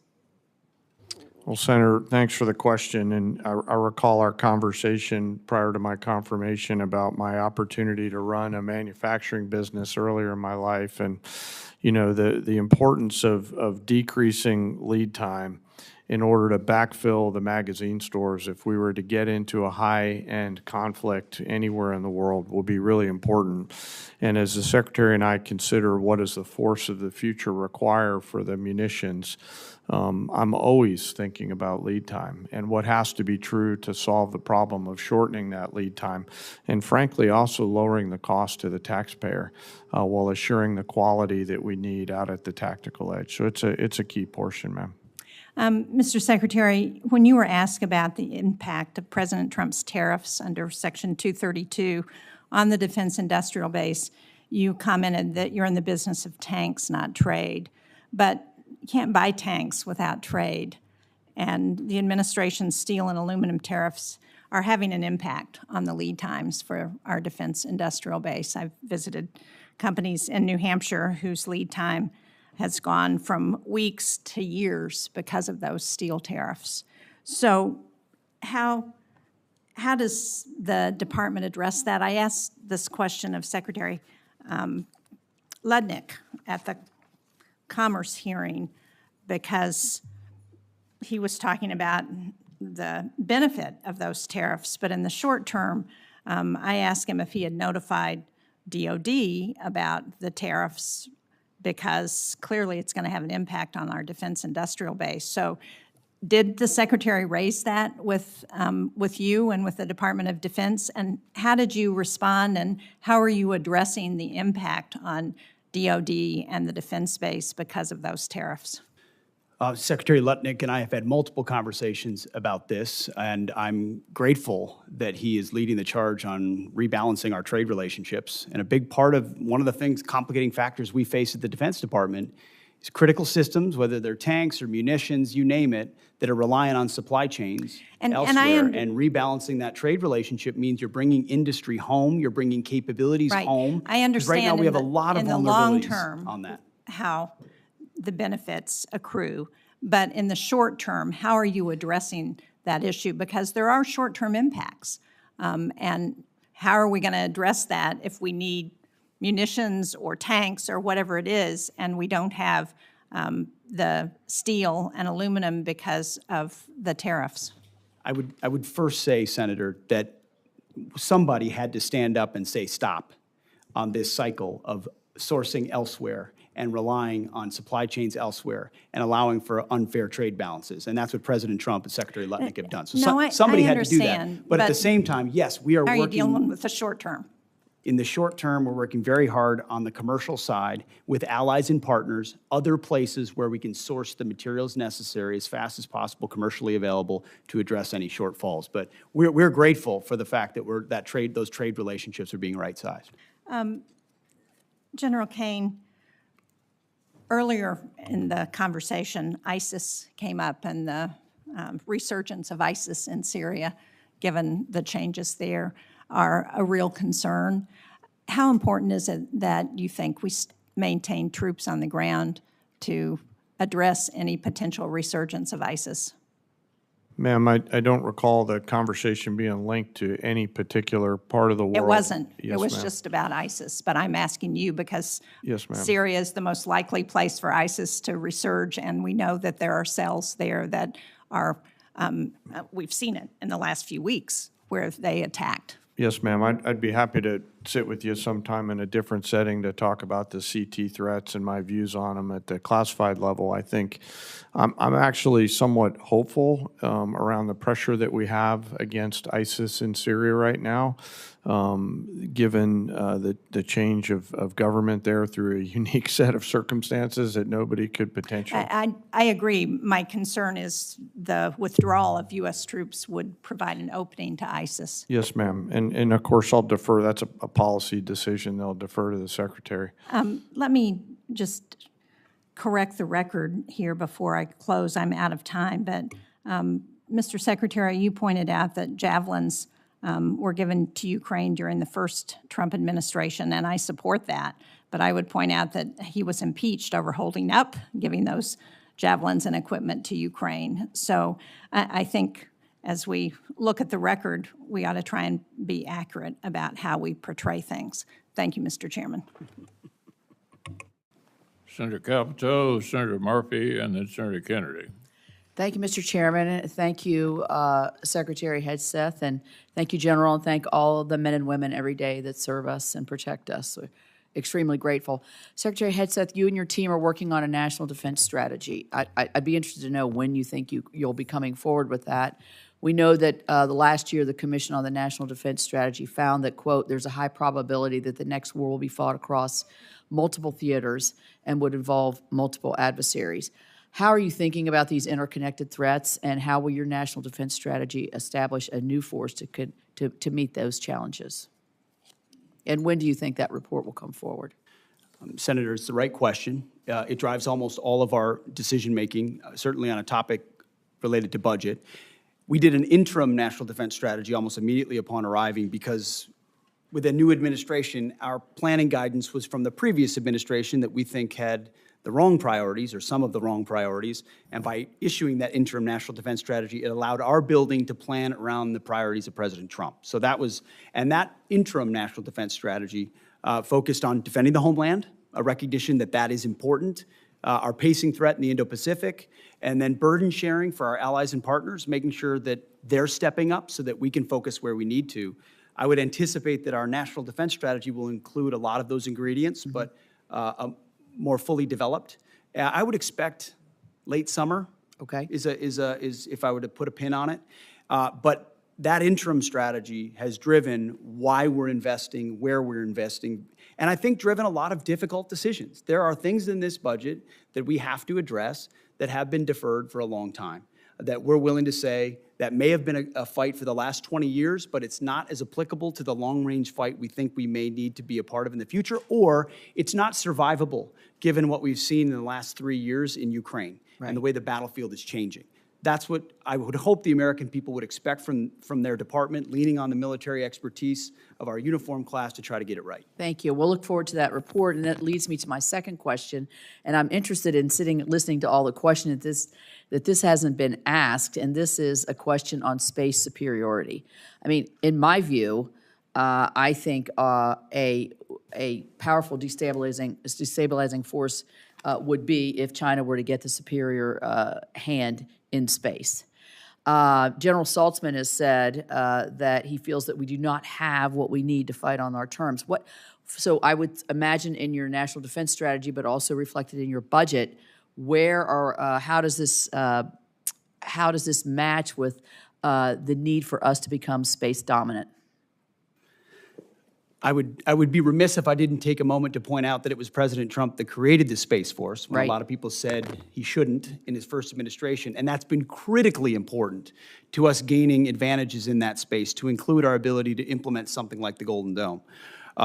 We also are able to leverage world-class private companies that come alongside DoD to help us with that capability. Obviously, how we rapidly field things is going to matter. And then you'll see, some of which is classified, obviously, ways in which we're investing in this budget to ensure we maintain dominance in space. That is the frontier. That is a COCOM, if you will, that we need to be able to understand fully and defend against and match our adversaries. Well, it's interesting because I think there's a tremendous interplay between the military superiority that we could achieve in defensive capabilities in space, along with what's going to happen in the private sector. Because if we don't achieve this militarily or defensively, we're not going to be able to have the private sector superiority that we all enjoy in every facets of our life. So, last question, you mentioned, and I'm very proud of this fact, that the recruiting goals that we've seen them falling short, with the exception of the Marine Corps. I want to give them a shout out because they were meeting their goals. you said that they are higher. So I assume you have some of the statistics as to how much the recruitment is up. I'm curious to know for women, if the recruitment up for women and how you see that. Do you have the statistics? Yeah, I mean, I think there was plenty of pre-criticism that certain groups would not be interested in joining the military in this environment, and we've seen the exact opposite. Because for us, it's not about women or men or black or white. It's about we want the most qualified Americans possible in our ranks who are ready to go, and they have responded. So I'm across assuming the you services, the Army's 4 months ahead. The Air Force is way ahead.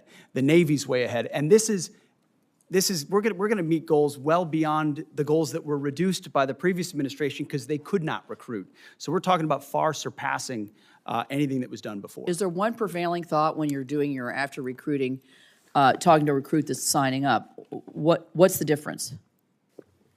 The difference is a commander-in-chief they believe in, Senator. Thank you.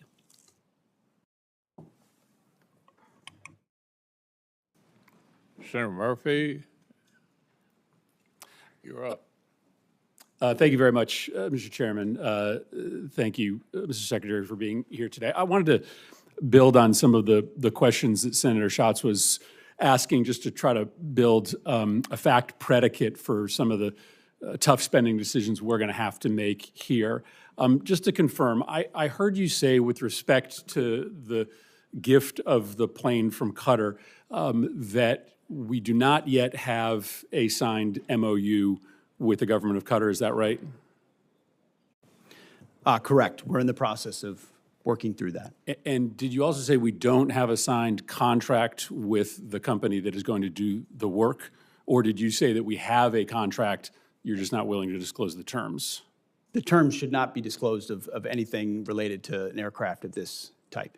So in 2018, when the contract was signed with Boeing to do the upgrades or the new contracts for Air Force One, the terms of that contract were disclosed. They were made public.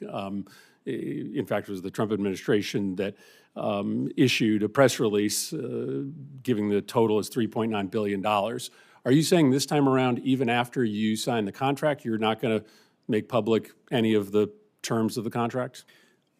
I wasn't involved in that previous administration decision, but we're happy to take a look. The Air Force testified before the House that that contract would likely deliver the new Air Force Ones by the 2028 timeframe. It doesn't stand to reason that you will be able to retrofit the plane from Qatar much sooner than 2028. So I'm trying to understand what the gap is that we're trying to fill. If this contract ends up being $500 million and the gap only ends up being 6 months, that doesn't sound like a wise investment for this committee to make. Senator, I would defer to the expertise of the Air Force as far as timing of modifications and when that would happen, but there's also been delay after delay after delay on the Boeing side, so I don't know that's a firm fixed date yet, unfortunately, can be counted on.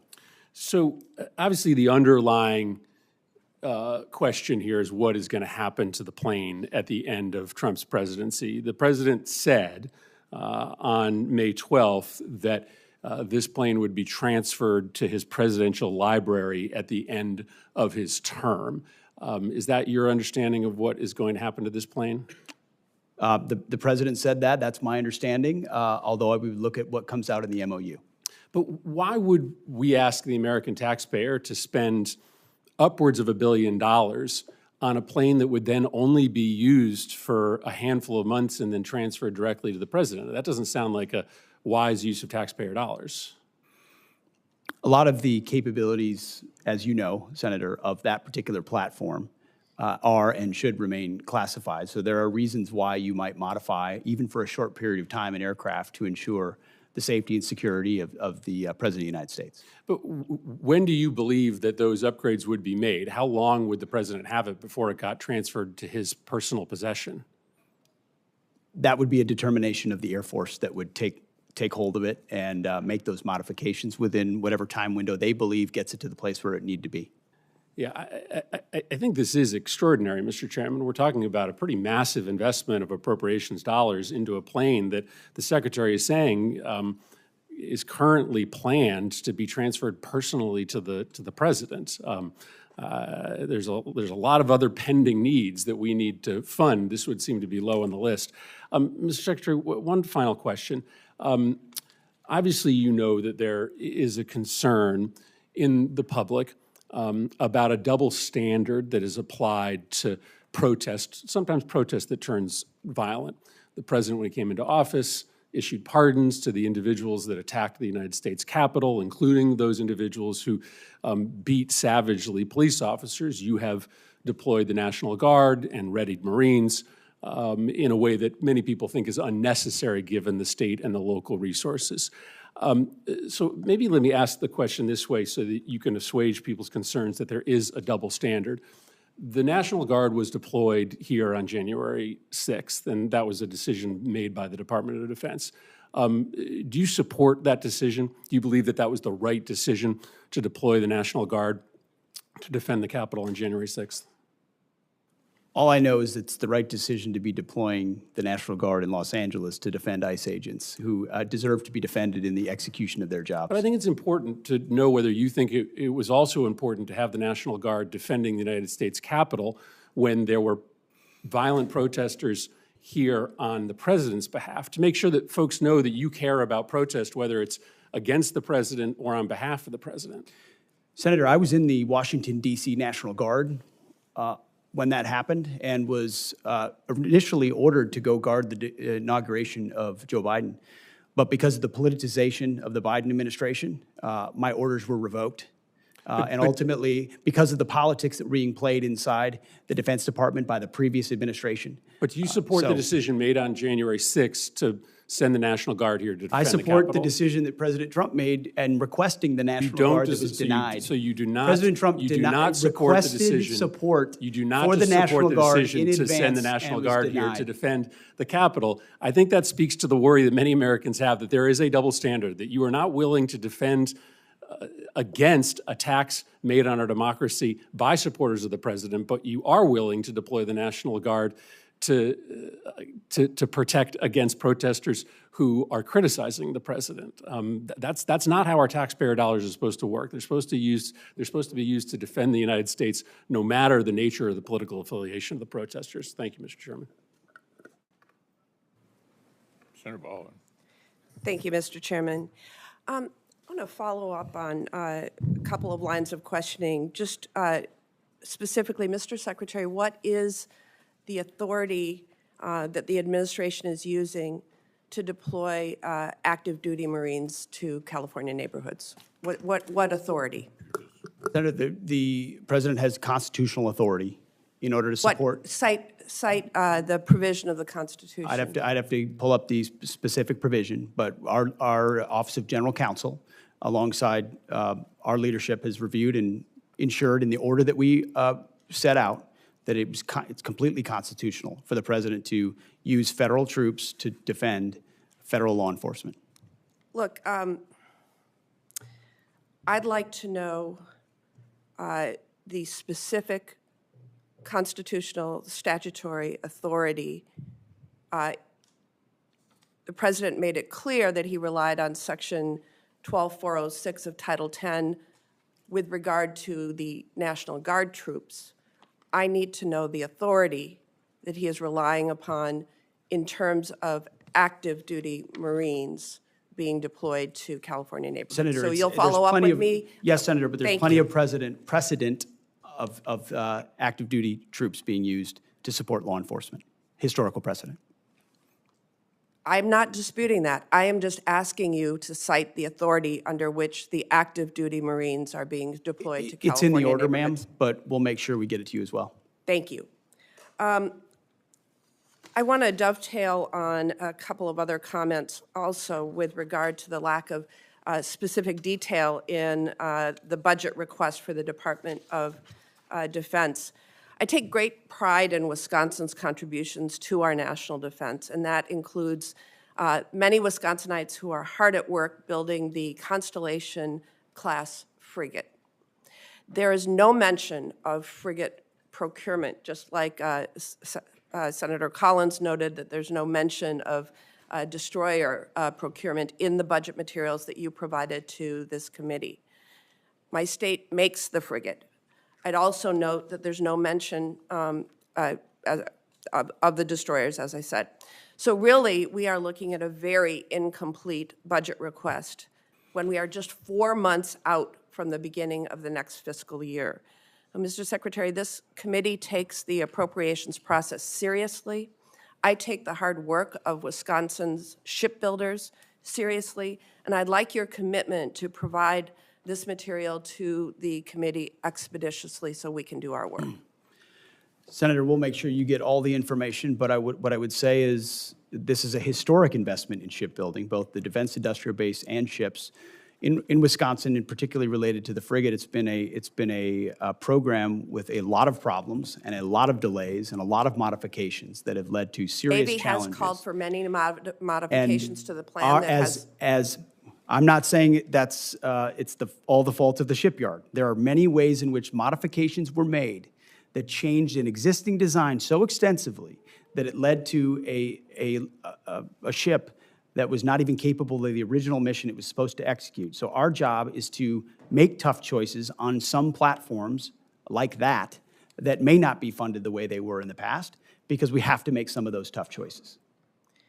Well, we don't have any of the detail right now of what your plans are with regard to the frigate or the destroyer, and we need that information to do our jobs. Can you get it to me? We have that information, Senator. We have worked in real time in 4 months to reverse a lot of priorities from the previous administration. We have those details and that information, and we will get it to you. Well, the committee needs those details. So this committee has also worked hard alongside the department to improve recruitment and meet retention goals. The department is planning to separate several thousand service members due to your partisan beliefs about troops who are transgender. Mr. Secretary, I've seen your speeches and social media posts, but what I'm interested in is the sound policy analysis that we would expect from the Secretary of Defense on how this misguided decision will impact military readiness. My colleagues and I have requested this information from you, and we are still waiting to receive it. And so I will ask you now, what assessment did the Department of Defense conduct prior to implementation to evaluate the impact that this policy would have on our national security? Moreover, what is the cost to recruit and train thousands of individuals of comparable experience and skill?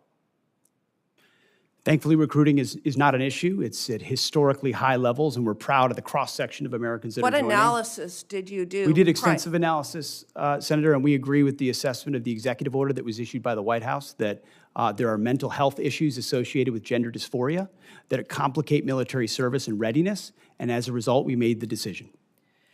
I have asked for that analysis. Please provide it to me and the committee. We will provide it. And then, Mr. Secretary, I think we can all agree that we are at a critical point in our history with respect to global threats that need to counter adversaries like China and Iran. You've gotten a number of questions along those lines. And I'm disappointed that you are instead focusing on a class of ships named for civil rights leaders. You chose Pride Month to direct the Navy to rename a ship named for Navy veteran Harvey Milk. This committee will continue to pursue serious work in the interests of American national security, and I ask you to choose to join us in that endeavor. Senator, we're not interested in naming ships after activists. That's the stance we're taking.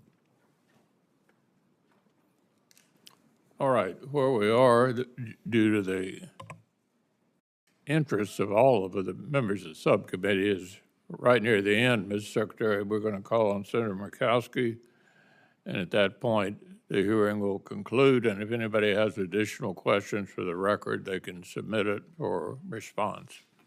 Senator Murkowski. Thank you, Mr. Chairman. Gentlemen, Mr. Secretary, General Kane, welcome. And I also want to recognize, General, your your trip north to Alaska last week or 2 weeks ago. We appreciate that. We all know, everyone in this room knows the strategic role that Alaska plays when it comes to being on the front lines, whether it is the threat from China, Russia, Iran, North Korea. We're sitting up there. We host the backbone of our nation's missile defense there at Fort Greely, advanced fifth-generation fighters at Eielson and at JBER, critical long-range radar and surveillance systems throughout the state. We've got key airborne forces at JBER, Fort Wainwright. I mean, it's good. It's solid. We appreciate it, and we think that we're in a pretty critical place, and we think that you recognize and acknowledge that we're in a pretty critical place. And yet the FY25 Defense Budget Overview document that was released under the last administration stated that the goal of the budget request in terms of the Arctic was to, quote, develop a monitor and respond approach. I thought that that was a pretty passive approach in a highly critical region. We don't need to go into how many icebreakers we have versus Russia. The good news is that with this reconciliation bill that we're talking about, we move to make a difference in an aggressive way that is really, really important. But I will share with you that I'm a little bit frustrated where we've got stated support for the role in the Arctic region, and I'm assuming that means the U.S. Arctic region. There's a seeming fixation on Greenland that I think sends, I don't know whether it's a troubling signal or a mixed signal, that we're looking past the significance of the U.S. Arctic and the area that is already part of the United States, and happily so. But I like to remind people, everything that the administration wants in Greenland, when it comes to strategic location, when it comes to resources and minerals, we've got it on the U.S. side. So I think any serious Arctic policy has to start with a serious investment in Alaska. We've built it. We need to do more. I would just ask both you, Mr. Secretary, and General Kane, your view of the strategic importance of Alaska and more importantly, the broader Arctic, because this is really, when we're talking about DoD posturing, to make sure that we're deterring adversaries in the region. I just came from a relatively uncomfortable exchange with the Army Corps of Engineers. We don't have a deep water Arctic port in the United States. Everybody says it's important, and the signal of importance that we got was a $3 million placeholder in the budget. To me, that doesn't signify significance. I'm going to stop talking to listen to both of you. Thank you. Thank you, ma'am. I agree with you. It's difficult to understate the strategic significance of Alaska, whether you're looking at Indo-PACOM, whether you're looking at Russia, whether you're looking at the Arctic, whether you're looking at space-based capabilities, whether you're looking at energy. You name it, it's both a defensive posture, but also a power projection posture that is centrally a central focus of how we plan. Senator, first, thanks for letting me visit up there. I got a full range of academics from your colleague about Billy Mitchell and air power history. How many times did you hear that? Ma'am, only a few. Okay. But, you know, as the Secretary said, the northern flank is critical, and it's in the right place on the globe for us to be able to do a lot of things from that power projection platform. And so as the department considers through the Secretary force rail, I know it will be high on our radar. Well, I appreciate that, and appreciate the continued focus. There's a lot of focus on the Indo-PACOM, should be, but just remember, we sit right on top of it. We're connected, we're part of that. Yes, ma'am. I'm running out of time. I have been concerned. We have E3 capability up north, of course, but we were all counting on the E7 wedge tail coming coming our way. We're kind of limping along up north right now, which is unfortunate. And the budget proposes terminating the program. Again, the E3 fleet barely operational now, and I understand the intent to shift towards the space-based, you call it the air-moving target indicators, but my concern is that you've got a